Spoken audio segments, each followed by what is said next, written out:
I'm Nate Eaton coming to you live from Texas. I hope you can hear me. I'm going to give this a minute because I'm trying something new tonight. Obviously, I don't have our fancy equipment here with us. I just want to be sure that you can see us. And if you can, let me know. Let me know where you're watching from. And if you have any questions about this case, I'll explain why I'm here. You can hear. Okay, looks like I'm going out live over the universe. This is Courtroom Insider, and tonight I am in Texas with my wife Erica. We are headed overseas tomorrow to a wedding, and we have a layover here in Dallas tonight. And so we've actually been here most of the day, and we have been having a really good time. We just had some really spicy Mexican food, and we've explored in and around Dallas, and we love it here. But because we were traveling a lot of today, I was able to listen to most of the testimony, and there was so much there, I thought I have to jump on and do a recap with you tonight. And so that is my intent, to go through what happened today in court. I have to give huge props to Caitlin Hart, my colleague. She listened to every single word of the testimony today. She was doing live updates all day long. She was keeping you up to date on Twitter. If you're not following her, or on Facebook or X, go follow Caitlin Hart Reporter. She did a really good job. I think that I don't need to go to court anymore. She's got it. She's good. She's got it. Yeah, so big thanks to Caitlin. Tomorrow, my colleague Kalama Hines, he will be keeping you up to date as the court proceedings go on. Don't know if I'll be able to do a Courtroom Insider tomorrow because we will be in another country. But if the internet holds out, we'll see. We'll see. Maybe it will work. So that's kind of why I'm here. And in a few minutes, Erica might pop in and say a few things. So why don't we get straight to today? I believe I can share my screen with you. Again, I'm trying something new, so let me share my screen, and we'll go through what happened today in court. So there we go. We'll make this large. And I'd love to know your thoughts. Okay, I hope you can see that. Let me know if you can. We are going to talk about Colby's emotional testimony. Okay, I don't think that that's popping up. So let me try this one more time. Share window, small. Okay, thank you for being patient with me and my technical things as I try this a new way. Okay, that's not going to work. Let's just share a window. Okay, I might just have to not share the screen. Okay, sorry about that. While I'm trying to figure this out, let me know what your thoughts were of the testimony today. What did you think? Did anything stick out to you? Anything that really caught your eye, caught your attention? Well, it's not gonna work, and I don't want to waste your time. So let me turn that off, and I'm gonna have the presentation here in the background, and we can go through exactly what happened here today. And you can just pretend that I have graphics, amazing graphics going over my shoulder. And we are going to talk about tonight 5 witnesses who took the stand, the babysitter who testified, who watched JJ, Tylee and JJ's school activities, Colby's emotional testimony, the call where Colby confronted his mom. Do you remember that? That was played last year. It was not played this year in the trial. At least it hasn't been played yet. He could be called again to testify about that call. David Warwick, Melanie Gibbs' husband, he testified today. That's where things left off at the end of the day. Of course, we'll remember JJ, Tylee, and Tammy, and then I'll try to answer as many questions that I can that you all sent me. Now, I want to show you a video that someone sent me, even though I wasn't at court today. I appreciate all the court people that helped me out, helped me to report. Some video of, this is how we first knew that Colby was on the stand today. We have video of him walking in the courthouse from this morning, and that was before the day began. So Obviously, we had an idea that Colby was going to be on the stand. Here's another interesting piece of video. Look who this is. Carrying in dry cleaning. That's John Pryor. Many of you have asked, where does Chad Daybell get his clothes? Right there. John Pryor bringing in the dry cleaning. Unless John Pryor keeps his clothes at the courthouse, which I doubt that. So Chad has had a variety of different outfits, and his attorney gets him for him, it looks like. And the reason that so many defense attorneys have their clients dressed in quote unquote normal clothes is to make them look relatable to the jury, to make them look like they're not a felon, that they're not a suspect, and to help them see that, maybe they're just a normal person. Because when you see somebody in those orange clothes, those orange outfits, that you might have some preconceived notion in your mind. So just a little bit of interesting tidbits of what was happening outside the courthouse this morning. Today we had 5 witnesses on the stand. They went through these witnesses fast. They were really moving, and they had an extended lunch break because they were moving so quick. Retired FBI agent Doug Hart was on the stand. He finished up his testimony. Sydney Shank, she testified in Lori's trial as well. She was the babysitter that Lori met when Lori moved to Rexburg. And Sydney watched JJ one time, and then they never reconnected again. The dean at BYU Idaho took the stand in a brief testimony, basically testifying that Colby Ryan was never enrolled at the university there in Rexburg, even though Lori told multiple people that Colby was going to school there. We also heard from Colby Ryan, as I mentioned, and from David Warwick. So let's kick off Doug Hart. He talked about Lori and Chad's first big fight, and it was on text message. There was some sort of disagreement, and it was the weekend of August 7th, 2019. Chad said his heart was crushed because they had had a fight, and Lori was texting with Melanie Boudreau, her niece, and basically telling Melanie that they were not going to be able to go to Rexburg that weekend because they were having a fight. And I want to read to you the text that Chad sent to Lori. Good night, saddest day of my life. About half an hour later, he sent, Grandpa Keith is here. I'm supposed to warn you that you are unprotected. The angels are angry that you are ignoring me. I told him to go back, but he says he isn't allowed to. I'm honestly not trying to manipulate you to respond, but I understand that you need space. But they say you have cut me off, and the protection I built around your house is gone. I love you and don't want you getting attacked. They said if you at least give me a emoji, it will restore our connection enough to give you some protection. Doug Hart, the FBI agent, said that is clear sign of manipulation. Chad manipulating her after this argument. Lori responds, I love you. Chad then responds, thank you, my love. I will get things restored. Doug Hart said that these two were using manipulation back and forth with each other all the time. The next day after that, Lori sends him a picture of her in a yellow bathing suit and says, surprises are waiting. So this is what he meant with him manipulating her, then her manipulating him. The manipulation continues when Chad says on August 11th, 2019, so Charles Vallow's been dead for about a month, partly why I'm so sad is my Boise trip has turned into a trip with extended family. Not happy about it. Lori says, how much more of this can you take? Chad responds, by the way, Tammy's alive at the moment at this time. Chad responds, they want to go to Craters of the Moon National Park. I can't take much more. So trapped. Lori responds, are we supposed to wait forever?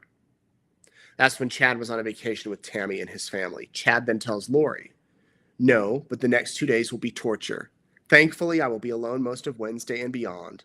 Lori says, is that what he wants, meaning God, for me to sit around waiting for you endlessly and you miserably wasting time? It just doesn't feel right. Chad says, I'm so frustrated. I'm sorry, honey. Lori responds, you can't just keep tearing my heart out. I really can't take it anymore. I'm sorry.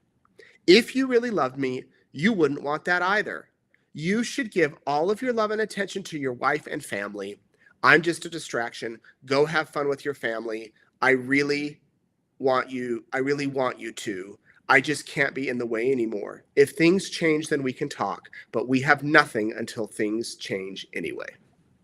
Okay, so back and forth, back and forth. A lot of you said this sounds just like middle schoolers, back and forth. One manipulates the other manipulates the other, back and forth. Chad responds, "Oh, honey, this is so crushing. I feel so destroyed inside. You know my love for you is deep and real. I want change. I'm constantly begging for change. I want you. Nothing else matters, but I am hindering your life, and you deserve better. I love you so immensely.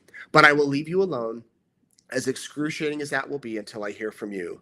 Lori says, "You can't say to me nothing else matters, because everything is before me. If that's what the Lord wants, then I just need to do something else.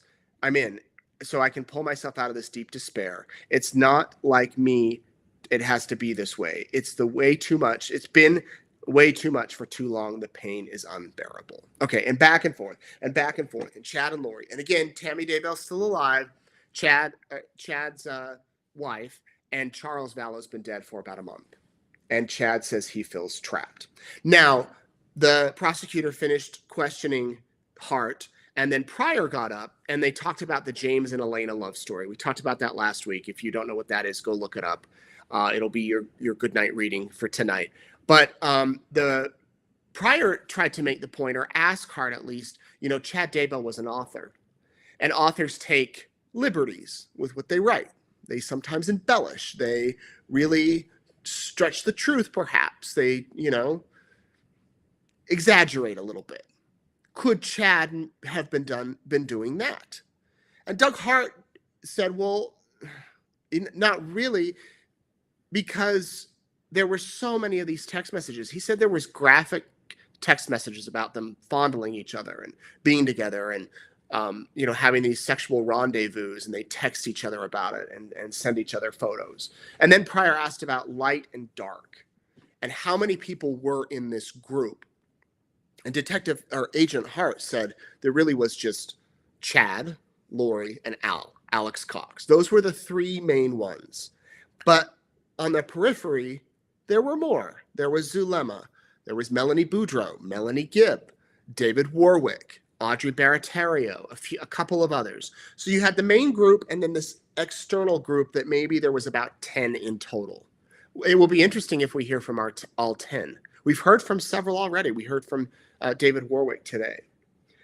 So after the testimony of David Hart, Sydney Shank got up, and Sydney was a babysitter she was actually a BYU Idaho student. Imagine being that babysitter. You're going to school in Rexburg. She put out on an app where you can book a babysitter. She put out that she was looking for work, and her schedule, and Lori Vallow reached out to her through text message and said, "I'd love if you could come and babysit my kids and or my one child." And Sydney testified about going over there and watching him one time. And she said JJ was a happy kid. He did have special needs, and he often would play outside with the kids. And after they had the one encounter with babysitting, she had said that she would love to babysit again. And Lori said, okay, and then followed up with text saying, well, JJ's going to Louisiana. I'm going to Hawaii, but we'll be in touch in about a month. And there was nothing that came of it. And so her testimony was quite short. John Pryor did, on cross-examination, ask, did you ever hear the word zombie used? And she did not. Asked a couple of other questions, and that was about it. The next witness up was Josh Wilson. He was the principal of Kennedy Elementary School in Rexburg. And he was there when Lori moved in, and she went and enrolled JJ. And he testified that Lori told them, the school, that JJ's dad had a heart attack and died. And there was some paperwork that was not completed, according to Mr. Wilson. And he tried to reach out to Lori to get her to finish that paperwork. And she said, well, we're actually moving to Louisiana. He said, great, where can I send his records to his school? And she said, well, he's going to be homeschooled. And that was basically it with his testimony. And then Wynn Hill, so these witnesses were boom, boom, boom. I mean, some were 5 minutes. And believe it or not, we are already up to 15 witnesses as of today. Not bad. Lori Vallows had 59. So if that's the case, we're maybe a third of the way done, a little less than a third of the way done. If on the prosecutor side, Win Hill was the dean at BYU Idaho. The police asked him to do a record search to see if Tylee Ryan, Tylee Cox, or Tylee Vallow. They asked them to search all of those names, and none of those names were in the system. And so she was never enrolled as a student. Next up was Colby Ryan. And there was a part of the testimony, if you haven't watched, toward the beginning where Rob Wood asked Colby if he knew who the girl was on the screen. He put up a picture of Tylee. And he had to pause for a moment. He got emotional and started to cry. And he said, "That's Tylee. That's my sister." Then he put up a photo of JJ. He said, "That's JJ, my brother." He explained the relationship about his relationship with his siblings, his father, who was from Lori's second husband, and then Joseph Ryan ended up adopting him, but then he died in 2018. He talked about how Tylee was getting money from them, and he talked about Tylee was getting money, and then she would send it to him. And then he discussed how on the night that Charles Vallow was shot and killed, the day that he was shot and killed, Lori texted Colby and said, "Your dad had a heart attack and died." He then went over to the house around 7:45 that night, and Tylee opened the door crying. And he noticed that Alex had a bandage wrapped around his head. And he asked Alex why he had a bandage on. And he said, "Well, I shot your dad out of self-defense because he came at me with a baseball bat." And he said Lori was acting so weird, just so different, just in a big hurry. And she gave a real quick version of what apparently happened. And it just didn't make much sense to him. Well, he said that Tylee would often send him money through Venmo, and that continued even after she died. But he said the last message he got from Tylee was on, let me find it, September 8th. That's the night that police believe Tylee was killed. Colby texted her phone asking her to send money. Tylee responded. Colby didn't remember exactly what she said, but the last text he received from her said, "I love you and I love the girls," assuming that was Tylee that sent those texts. Rob Wood asked Colby if he ever talked to Lori about Tylee's Social Security money. Colby says Lori told him after Charles's death that Tylee's money was going to be everybody's money. Colby asked how Lori was going to take care of JJ and Tylee, and she said she was going to work and use Tylee's Social Security money to make it through. He said they were always struggling for money. It was always an issue about where money was going to come from. Colby said the last time he saw Tylee was also the last time he saw JJ. He did not know that they had moved to Idaho. In fact, he did not know that Lori was remarried until he saw the news release about JJ and Tylee being missing, and that their mother and her new husband were not cooperating with police. He learned it on the news, like you and I learned about it. And he couldn't get through to her. She wasn't taking his calls. So around Thanksgiving time, so put this timeline together in your mind. Lori moves to Rexburg beginning of September 2019. Tylee goes missing about a week or so later. 2 weeks after that, JJ goes missing. They're both dead by mid-September. There's all of October. That's when Lori goes to Hawaii after the attempted shooting of Brandon and after Tammy Daybell dies. Well, she's in Hawaii when Tammy Daybell dies. Then Lori and Chad get married, beginning of November. And now it's Thanksgiving. And a few days before Thanksgiving is when police go over to her house, her townhouse in Rexburg, and ask where JJ is. And by this point, they're following them with the Jeep. And they are trying to make sense of what's going on here. Colby said he tried to call Lori on Thanksgiving, but she did not respond. I mean, imagine not picking up for your own kid on Thanksgiving Day. A couple weeks later, she sent him an email telling Colby everything was fine and she had Jesus on her side. So that is when he heard from his mother. And again, she did not tell him that she had a new husband. He learned about it on the news. Now, when Pryor got up to testify or to cross-examine, he asked Colby about his mother's personality. Was she like a wallflower, was his word, reserved, kind of held back? Or was she boisterous and outgoing? And he said she was a little bit of both. And he asked, could she be heavily influenced by people? And he said it would depend. Sometimes yes, sometimes no. And I think John Pryor was trying to get him to say that his mom was not heavily influenced by people. She was her own woman. She did her own thing, and she knew what she was doing. But right after that, Rob Wood got up on cross-examination and said, do you believe your mom could have been heavily influenced by Chad Daybell? And he said, absolutely, 100%. She could have been influenced by Chad Daybell. Now, I mentioned a few minutes ago that we did not hear the phone call from Lori, the phone call that Colby made to Lori, which is just crushing. It's about 10 minutes long. They played it at the trial of his mom. They didn't play it today, but there is a chance that they will play it in the future. And so I want to play it for you now if this works. Let me know if you can see it and hear it.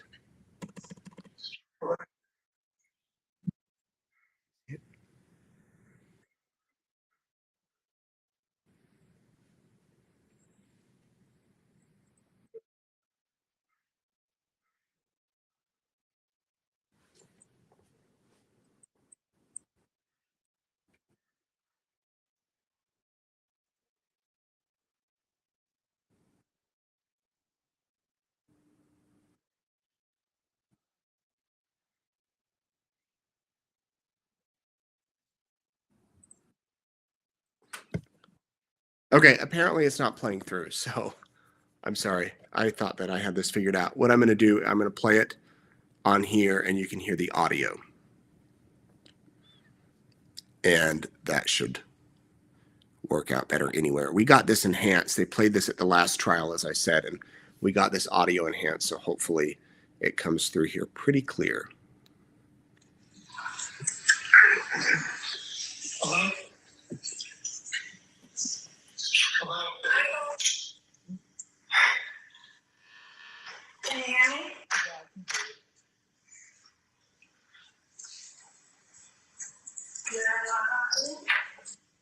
You think you can hide from me?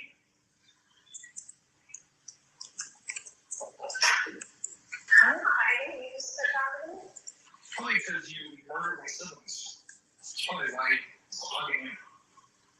Maybe you should understand. I didn't. I'm sorry that you feel that way. You didn't do anything, right? I prayed for you in my worst moments. I prayed for my siblings who swore to me were okay.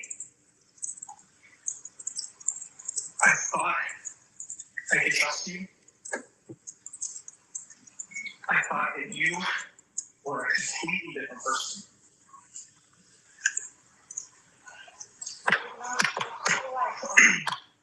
I don't know a murderous mother. You can make judgments when you weren't there and you don't know what happened. What happened? Everyone's making their own judgments. Mom, you've been shoving BS on my throat for a very long time. I'm going to talk to you. It could be that. Hey, listen to me. I'm not that. Listen to me. Fine, listen to me. I sat there and prayed.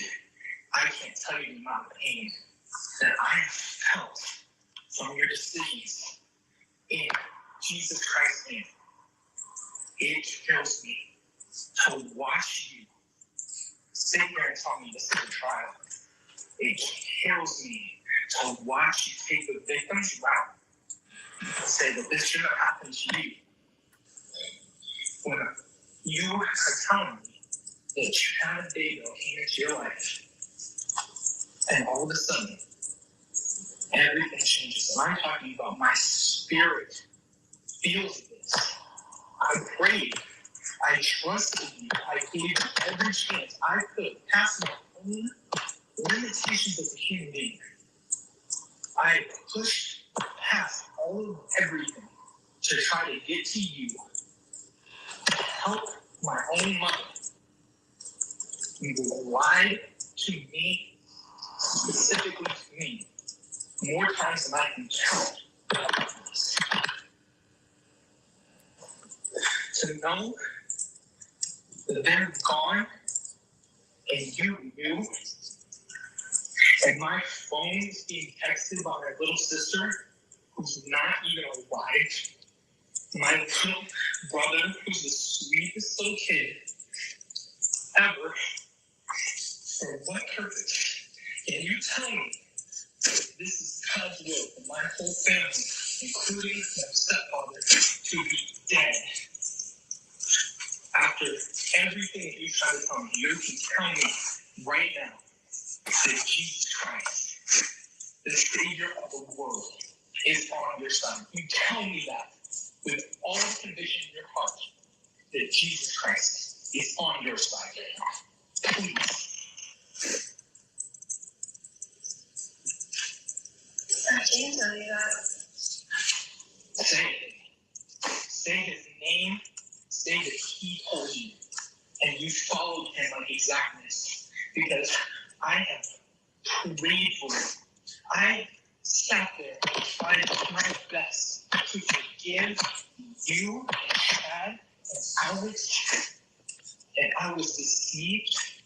And I was broken by my own mother. What are you doing? What are you doing? I prayed to Heavenly Father, and I said, you tell me, Father. Okay, have all made these judgments. They think they know what happened. They think they know what happened. They think they know what's possible. Do you know that you told me? Everything. Do you know what you told me? Because you weren't there. So You're right. I wasn't there. I was kept that's in right. And one day, 2 kids. you will know. Murder. One day, Murder. you will know what actually happened. You're right. Because you know what, Mom? And we all will stand there with Everything into the light. You're absolutely right. He will convict the people who act in his name with pure blasphemy. This is funny? This is funny? This is funny. You're laughing. Like, this is funny. How come your camera's on, Mom? You don't want to look at me in the eye? Why can't you look at me? It's just you and me. I'm in my house alone. I love you. I always will. One day you will see and one day you will understand. Go ahead and hang up. I do love See you. how that works for you. You gonna hang up? I don't have anything else to say. You obviously don't know. Let me tell you You weren't there. You weren't there. Summer wasn't there. My mom wasn't there. The police weren't there. The FBI weren't there. Nobody was there. Kylie and JJ, Mom. Yeah, it doesn't matter. They know. They know exactly what happened. And they love me. And we are still together forever. They love me. And they are fine. And they do know the truth. And I know the truth. And we're the only people that do. So you can judge me, Colby, all day long. Go ahead and judge me. The whole world has. The whole world has judged me. Listen to me. They don't know, and you don't know. You don't know what I've been through, and you didn't even give a crap what they've been through. Nobody does. Except for me. I'm the one that knows. I'm the one that was in the hospital with Kylie for hundreds of days watching her suffer. I'm the one that was there doing everything with JJ every day. I was the one who did it all these years. You did it all to throw it in the garbage. They're not. You don't know what happened. You don't know what happened. Freaking matter what happened if they're buried in your new husband's backyard. Tell me that matters what happened. You tell me that you did this in Jesus' name, Mom. I have to hear that. You believe it, that you are not afraid. Every witness of Christ will scream his name when he comes back. So you are that person. I am that person. I am that person. And we will come true. Oh, yeah, Colby, because that's what it is. Okay. You don't even know. You weren't even When I there. asked you about Friday in October, what did you tell me? What did you tell me? What lies did you feed me? Why would you lie to me if you're with the Lord and you've seen him, and I'm just talking purely to you, and you've seen Jesus Christ, where's fear? Why wouldn't you tell me something? Why are you afraid? Why is everyone against you? Why is everything against my mom? You can be against me all you want. One day, we will all stand there with Jesus. We will all stand there with Jesus, and you will know the truth of everything. Not for me. You're telling me that this was all done in light. Say it. Tell me that this was done in Jesus' name. Expedia helps you find the right time to vote. That was played in court. The sniffing you heard was Colby on the stand, because he was on the stand when he had to testify and that call was played. He had to authenticate that it was him. Sorry that the words are flipped. I'm using a computer camera, so that may have been hard to read the captions. But you can go watch that or listen to it if you want to hear it on our YouTube. So many of you were saying in the comments, why didn't they play the call? Please play the call. I don't know if they plan to play it later or if because it really wasn't in relation to Chad. I mean, it was. Chad was mentioned. Colby mentioned that the kids were found on his property, but Chad wasn't on the call. But that's a memorable moment from Lori's trial that I think the jury hasn't forgotten, that phone call that Colby made to his mother. So again, that was not played today. Just want to say that for those of you that may have, wondered about why we didn't hear it. After Colby took the stand, David Warwick took the stand. David is Melanie Gibbs' husband, former boyfriend. He talked about the first time he met Chad was at a meeting in Rigby, Idaho, which is about 18 miles south of Rexburg. A group of guys got together and started talking about darknesses in the world. I have heard about this meeting before today. I had heard that one of the participants felt that they could give a blessing to the computer when the computer was malfunctioning and that the computer would be healed or would start working. And again, these are from people that were at the meeting, and that there was a bunch of other stuff like that happening at that meeting in Rigby. I don't know if it was that specific meeting, but the people involved in this group, some of the men who David Warwick testified to today were involved in another meeting, and we spoke with someone who was there that witnessed what was happening at the meeting. Years ago, I spoke with them. I don't remember all of the details, but it was kind of out there. Then we hear about Julie Rowe, the energy healer, and how Julie Rowe visited Rexburg, got together with Chad. David witnessed it. Apparently, this is when the whole leadership of the 144,000 came, and Julie Rowe was telling Chad that her vision of how she foresaw the last days unfolding, that on this plot of land, this is where the tents would be set up, and this is where the saints would gather, and this is where the righteous would live and dwell. David Warwick said he disagreed with the teachings. He never felt comfortable with it, especially as Chad would try to, I can't think of a better word other than groom him, saying this is what's meant to be. He said, no, if this was meant to be, you wouldn't be telling me. Like the prophet of his church, he believed the prophet of his church would be saying stuff like this. He talked about the last weekend that JJ was alive. He and Melanie were in Rexburg. David came up to Eastern Idaho to go see his son who had moved to Pocatello. He said he was going to get a hotel in Idaho Falls, but Melanie said, just come and stay at Lori's, save yourself some money. There's a bedroom here. He didn't see Tylee at all that whole weekend. He talked about going to the Book of Mormon conference, and then he talked about trying to connect with JJ. He has a son who has Down syndrome, and JJ was really into a game, so he kind of tried to connect with him, but it really didn't work out. I mean, they kind of chatted briefly, but he said that on their last day there, the night before, I should say, before he and Melanie and Lori went to record a podcast, JJ was there, and he saw Alex walk out of the townhouse with JJ over his shoulder, or walk out of the room with JJ over his shoulder, and JJ was wearing red pajamas, and JJ was asleep. And the next morning, as he got up before he left, he asked where JJ was. And Lori said, actually, I'll read you directly from his testimony. He said, the following day when he woke up, Warwick said Lori was in the kitchen and she was being, quote, a little dramatic. Warwick told her they were leaving and he wanted to say goodbye to JJ. But Lori said he was, quote, out of control, so Alex had to come and get him. David says Lori was talking fast and acting nervous, saying JJ was climbing on cabinets. Lori said that JJ had pushed a picture of Jesus off the wall.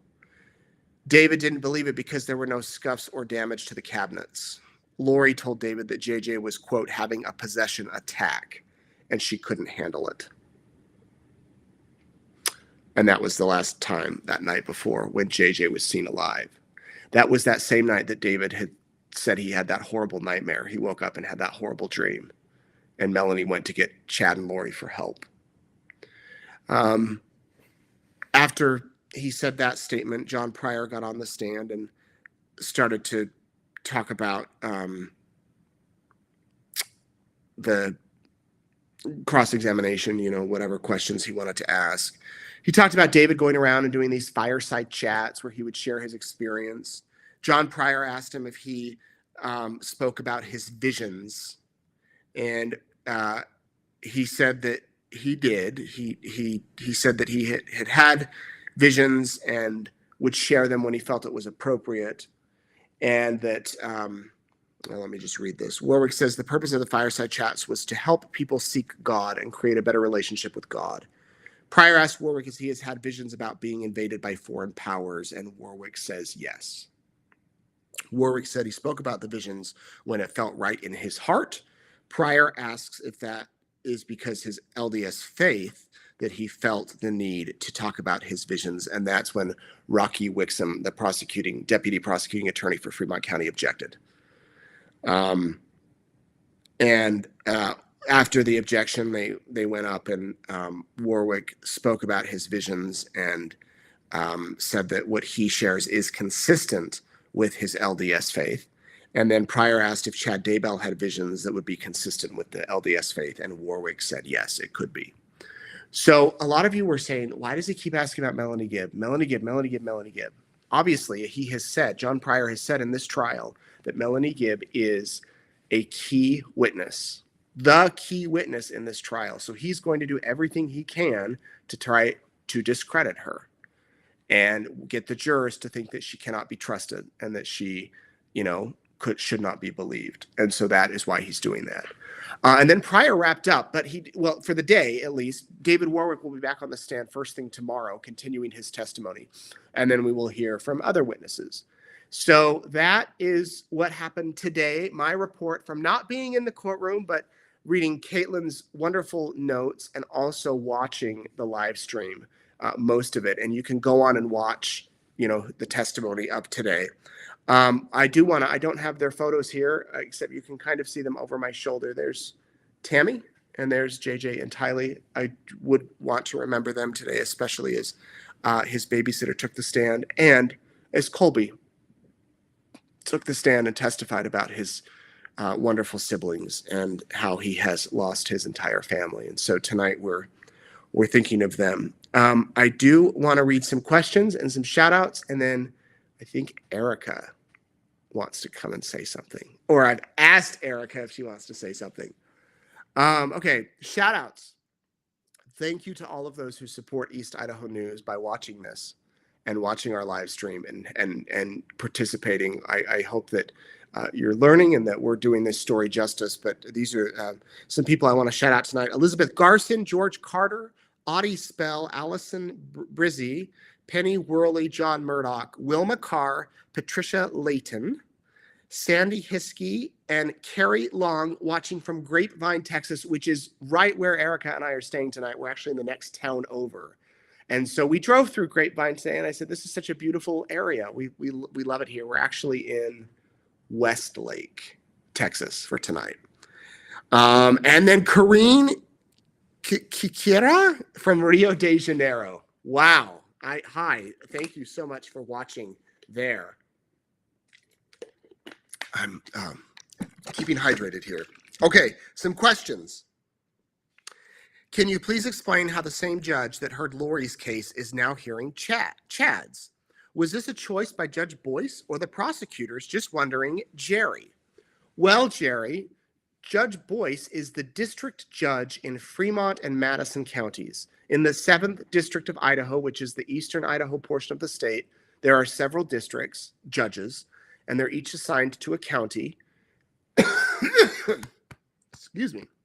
They're assigned to the whole district, but they each have jurisdiction. They each work in a particular county, and Judge Boyce works in Madison County and Fremont County.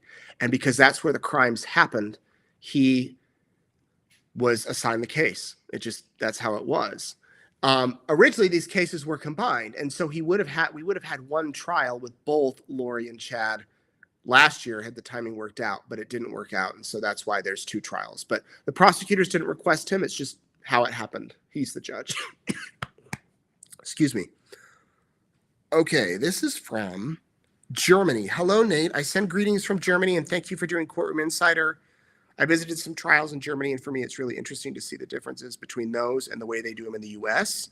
I watch the court stream every day. It starts at 4:30 p.m., so I can watch after work. Awesome. I've also installed the East Idaho News app, thinking I'm the only one for miles around. Good for you. Thank you. You can keep all up to date on what's happening. Do you feel safe there? Yes. Other than this coughing attack, I feel safe. My question is, how can Chad be charged with Tammy's murder? Are there toxicology results that speak against a natural cause of death? There is a medical examiner who testified that Tammy died of asphyxiation. And so it would be hard to asphyxiate yourself. And so that is why he's charged with her murder. And it wasn't like anything. A lot of people thought there was poison in her bloodstream. There wasn't anything found like that, but that's how it is. But also keep in mind that in jury selection, they made the point, which was kind of smart. Lindsey Blake would say to the potential jurors, the Kansas City Chiefs won the Super Bowl. Do you think every person on that team should get a Super Bowl ring? Even the people that never play? Even the people that are in the locker room? Even the quarterback? Yes, everybody who was on the team should get the ring. And she was saying that even if the participants of these crimes, the main people, may have had a bigger role versus others, are they all on the team? Should they all get the Super Bowl ring? Basically making that analogy. So you don't have to do the physical act in at least in Idaho, I think all across America, for first-degree murder, you don't have to do the physical act. But if I give my wife $1 million to go kill somebody, and there's proof that I did that, I can be charged with murder as well. I hope that answers your question. Alexandra Schittelbach. Did Tammy ever suspect Chad and Lori were having an affair? That's from Ben. I've talked to her family, and if she did, she never told them. But apparently, according to Chad and Lori, she became dark, or she became a zombie when she started to ask questions or started to suspect something. So I don't know if we'll ever know that. There is no sign that Tammy ever confronted them that we know of about having an affair. So I don't think so. Becky asks, where are you going this week, and why aren't you in the courtroom? Good question, Becky. We have some really good friends getting married, and they're getting married in the Caribbean, and they don't want it out publicly where they're getting married, but I'll tell you after when we get home. It's a destination wedding, which we've never done before. And so this is new for us, and we've never been to this part of the world. And so it's exciting. They wanted to get married on 4/24/24. And our anniversary is tomorrow, mine and Erica's. So we're celebrating our anniversary. We're celebrating their wedding. We're celebrating life and me not having to be in court, me in the trial. But that's where we're headed. So thank you for asking. And even though I'm not in court, as I said, I can follow from anywhere in the world. Although I don't think I'll be doing this every night, but as much as I can. Erica's given me permission to do this, so it's okay. Not that I really need permission, but she said it would be okay if I did this. What happens during breaks in the courtroom? Can Chad eat or cruise the internet? That's from Emily. So it's a little different this year. Last year during the breaks with Lori's trial, we could stay in the courtroom, and that was some of the most valuable time. You could watch Lori interact with her attorneys.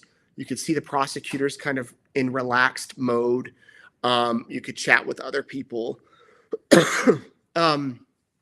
This year they make us leave. We have to leave the courtroom. But the few breaks where I've been able to be in there, Chad cannot cruise the internet. He's got his laptop in front of him, and that's to review evidence. It as far as we're told, it doesn't connect to the internet. Now, the courthouse does have public Wi-Fi, so maybe he secretly has logged on, but I don't think it can. I think it's been disabled.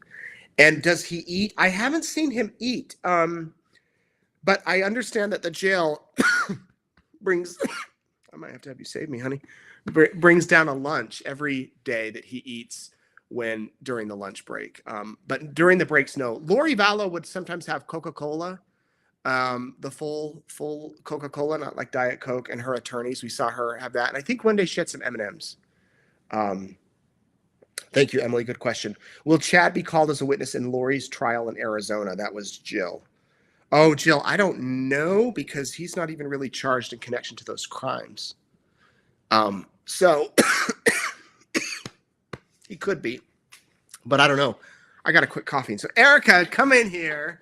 Everybody, look, Erica got a haircut. Doesn't it look so nice? Sorry, my hair's wet. There's no makeup. We're just really real over here. So yes. There it is. Okay, so what do you want to say? What have you thought about the trial so far? Share your thoughts. Well, I will say, as I said in the comments over on Nate Eaton's channel that is being simulcasted, I've not had a chance to really follow Chad's trial because as our kids have gotten older, I'm just everywhere. So I'd love to watch you, but I have not kept very involved in Chad's trial. However, I have through friends who have called to ask me questions and say things and things that Nate tells me when I talk to him at night. So that being said, I do find this trial to be actually a little more interesting than Lori's. And this is, maybe I'm going to get in trouble for saying this is an unpopular opinion, but for me, I feel like there was a lot of manipulation, as we saw today in court, from Chad to Lori, and from a lot of people that Nate has talked to through the years, I guess truly years. 4+ years now. They said that Lori was not really fully like this until after Chad, like a little bit before that time period that things kind of switched for her. And so with Chad, I just would love to be in that mind for a minute to think, how could you get to this point that you could get involved in all of this? His attorney would argue and say that Chad was not like this until he met Lori. Well, that Chad maybe. had never had a speeding ticket, or maybe one speeding ticket, lived a quiet little life in Rexburg, and then he met her. At least that's their defense so far, and it's throw Lori under the bus every time he can. And you know what? No matter whatever happened and transpired, whether one was bad for the other, it doesn't matter because they were both, in my opinion, equally yoked in this situation. And I guess we'll see in court if the facts prove that. But this trial has been, this has been going on for years, and I always just feel for the family. I feel for Colby. That call always crushes me, and I hadn't heard it for a while, and I just think what kind of people could do this thing and say that they were doing it in the name of Jesus? And if you were, why would you have to lie about it? And why would you cover it up? And so there was an interesting point today that Nate and I, while we were driving, were listening to the trial. And it seemed like John Pryor was trying to to cast doubt on the James and Elena story, how people embellish things, kind of saying that they weren't, I don't know, did it seem to you like in a fully inappropriate relationship that maybe that was just made up? Right. Yeah. That he was an author, and so he took creative liberty to exaggerate the truth of it. Because to me, I mean, we saw like the storage unit video where Chad is seen grabbing Lori's rear end and things like that, that I just, I told Nate, it's a good thing that I have never been called to testify on a crime, because I would be shouting, why don't you ask your person that you're defending this? Why don't you ask them? During one of the questions, I don't remember what it was, she said to me, why doesn't Pryor lean over and ask Chad that? Yeah, I would love to know. I guess why. if Chad what takes, was your intention, if right? Chad takes the stand, maybe he will, maybe he won't, but I'm sure the prosecutors will. I wasn't cut out to be a lawyer, apparently, so that's good for me. Well, I think everybody has those questions, and remember, John Pryor, it's his job to cast any doubt he can to the jurors. And I know he's doing his job, but Right. I have heard from several of you that if you hear the word "okay" one more time, you're going to go off and you can't watch the trial anymore, which I get. Everyone has a catchphrase, I guess, and that must That's be John his. Pryor's. He does say okay a lot And after now the person answers. You will only be able to You'll tune only into hear this that he because says- you'll hear it so often during the day you won't be able to listen to the trial anymore. Right, he'll say okay. But you know, this is a different trial, as you mentioned. Another reason it might be more interesting is because we have a defense. Not that Lori didn't, but I've said this so many times. If Jim Archibald and John Thomas had truly been able to put on a full-on defense, and Lori would have said, "Go all out, say what you got to do, what you got to do," I think it would have been a different trial. I don't think it would have been a different outcome, but I would agree with that. we would have heard stuff that, I mean, she was so upset the day that Jim Archibald called Chad's books stupid. She was crying there in the courtroom. She wouldn't talk to him. She was just angry at her attorney. So that kind of shows you what type of person you were dealing with. You mentioned the call about Colby saying to his mom about Jesus. Did Jesus tell you this? When she was sentenced, she basically said that Jesus is her friend. She did. That Jesus, I mean, that whole thing was just jaw-dropping. And I may have said this last year on a broadcast at some point talking about this, but as a mother, even to hear someone else's pain and to laugh at it, whether you think you're acting in Jesus's name or not, in the scriptures it says Jesus wept.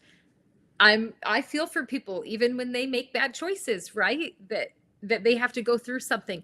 And so to hear her kind of like, I mean, it was almost a cackle, just this is so preposterous when he's saying that you've killed all of my family. Right. You've left me an orphan. And she just laughs. It gives me the chills.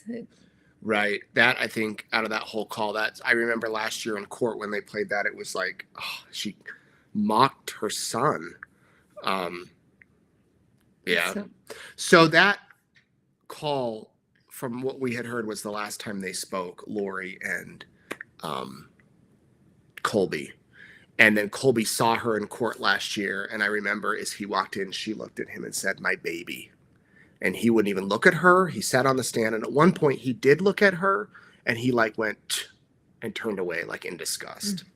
Now, I will say, getting back to Chad's trial, something that I came to one day of the trial last year. I keep telling her she should come again.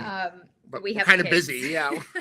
So I went on our anniversary actually last year. So today would have been the day I went to the trial last year. So anyway, that was the day they were talking about Tammy. And I have so many questions about that day. And that is one thing that I would like to hear in this trial, but I've been waiting for them to get to that information because I'm certain they have to have something else that they've been holding back. Maybe not. I think so. I think because, the reason I say that, I have heard there is more coming. Not necessarily in relation to Tammy. With this case, there are more new things coming. They have to have a little bit more than they did with Lori on Tammy because they're charging Chad with her murder, and they didn't charge Lori with that.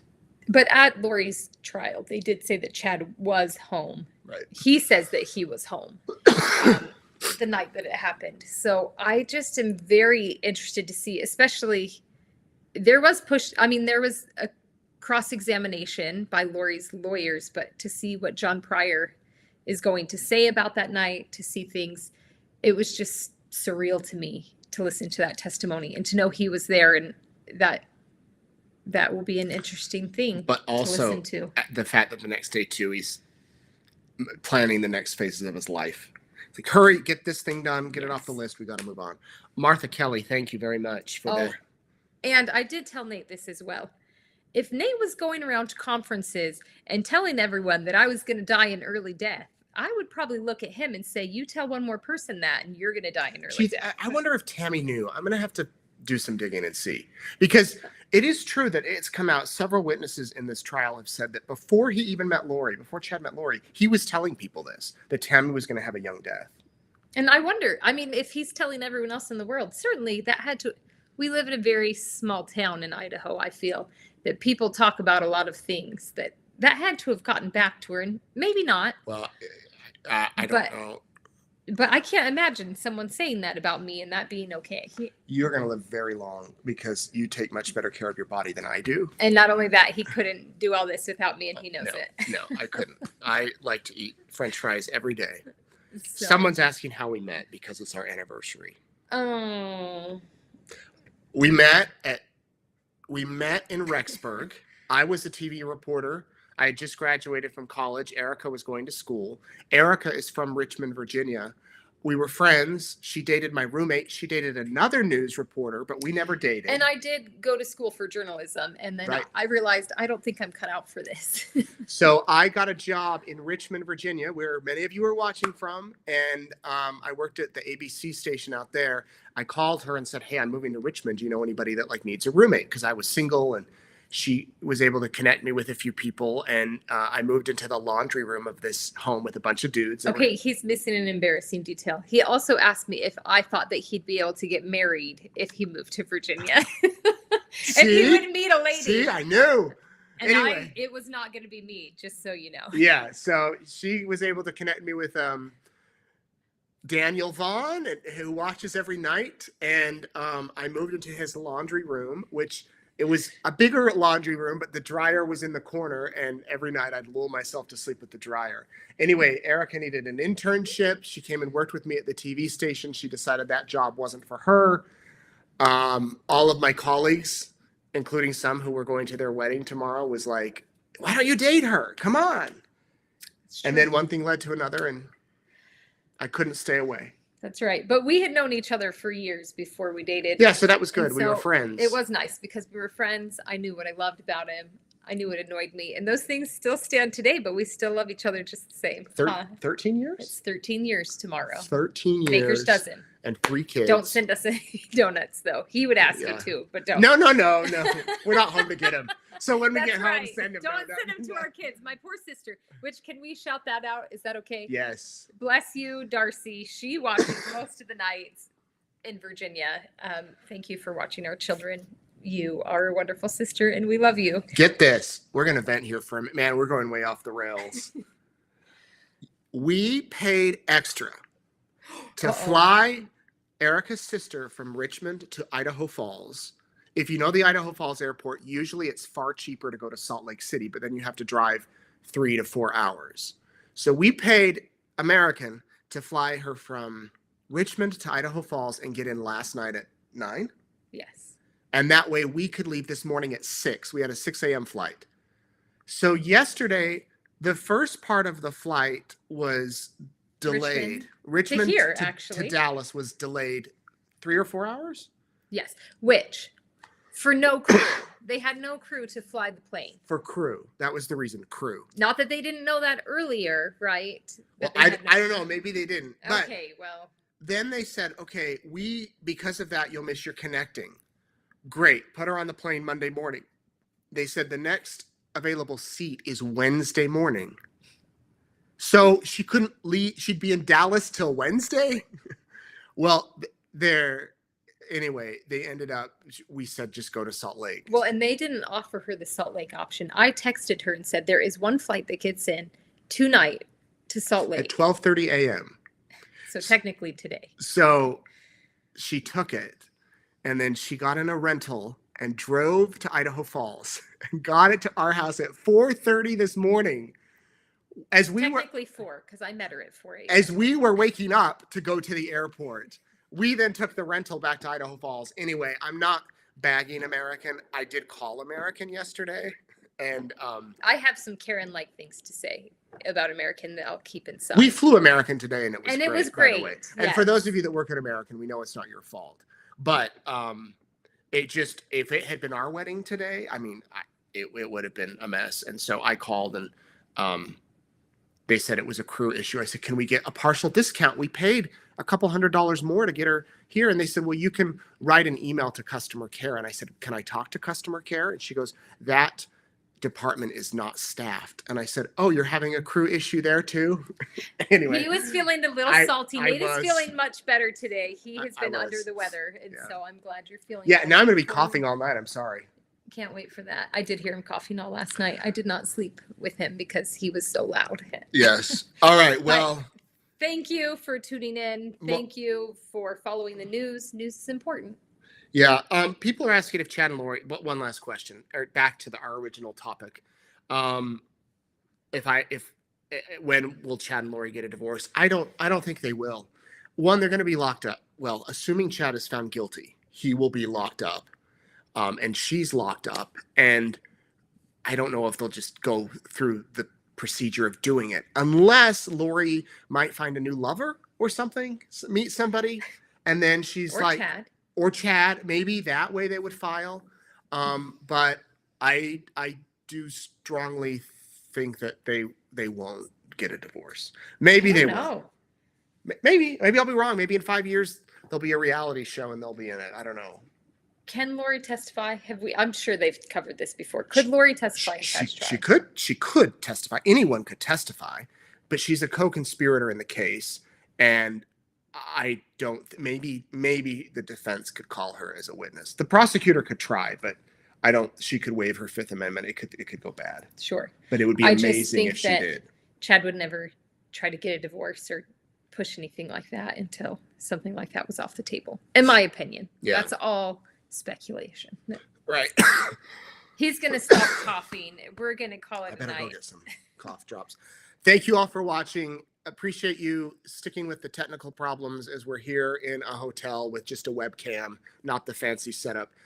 You can follow Nate Eaton, reporter, Nate News Now on Twitter, X Twitter. I emphasize that. Meeting the Eatons is our family YouTube channel, and East Idaho News YouTube too. Big thanks to Caitlin Hart today, who really did. She knows how it feels now to have hurt wrists typing all day. Kalama Hines, to my colleague, will keep you up to date tomorrow.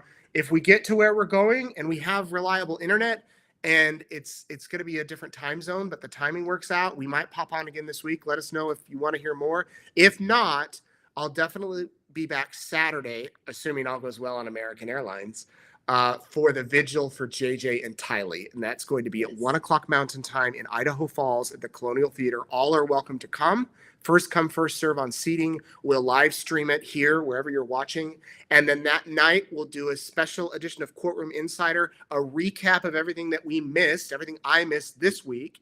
And then Sunday, back to Boise as the trial continues. And we go through more witnesses, so we'll have to see what happens. Okay, we done? Now if we can figure out how to log off. That's right. I think we hit that Stop it. button right.